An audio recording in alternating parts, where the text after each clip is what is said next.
Women during the Civil War. It was the first time in American history that women played a significant role in war efforts.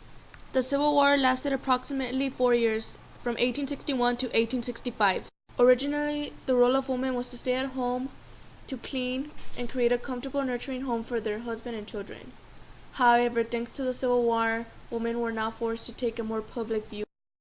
Several women participated in the Civil War, some by cooking, some by nursing, some by offering supplies, others by disguising themselves as men and fighting in the war itself. Over 400 women disguised themselves as men and participated in the war.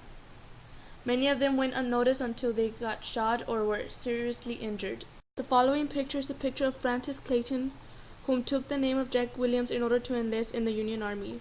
She was an excellent horseman, she was good with a sword, and her tall masculine physique helped her disguise within the war. Not all women were disguised. Some would cook meals and even help out in hospital ships. For example, Clara Barton. Clara Barton played a pivotal role in the Civil War. She was an exemplary nurse who later founded the American Red Cross. Clara Barton became a popular figure because she refused to wait for the wounded soldiers to come to her after the war. She would nurse them where they had fallen or they had been shot or injured. About 2,000 nurses volunteered in the Civil War, but they had to prove themselves worthy. At first, women were discouraged by administrators and surgeons. Women had to prove that they were able to cure and work under chaotic circumstances, such as in the war. Although many women volunteered as nurses, they did more than just change bandages and cure the wounded. They were nurses, but they also helped out cooking, serve meals, pass supplies, and even write letters to their loved ones at home. Women also acted as spies during the Civil War. Because women were not expected to be politicized to the point that they could pass secrets, they were able to gather information from their rival and share them with their army. Women would hide messages within their hoop skirts, corsets, and parcels to pass the message along. They would often also leave them in specific areas for a soldier or their general to find. As a result, signs like this were beginning to be displayed. Beware of female spies. Women are being employed by the enemy to secure information from Navy men, on the theory that they are less liable to be suspected than male spies. Beware of inquisitive women as well as prying men. See everything, hear everything, say nothing concerning any matter bearing upon the work of the Navy. Silence is safety.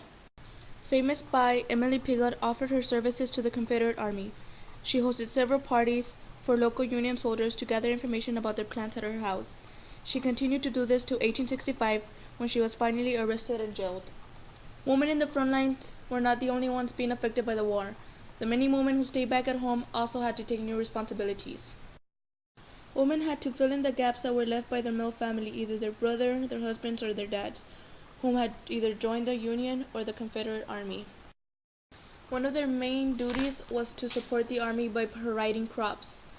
Another was by sending them warm clothing, so they would sew and they would send crops to help support the army.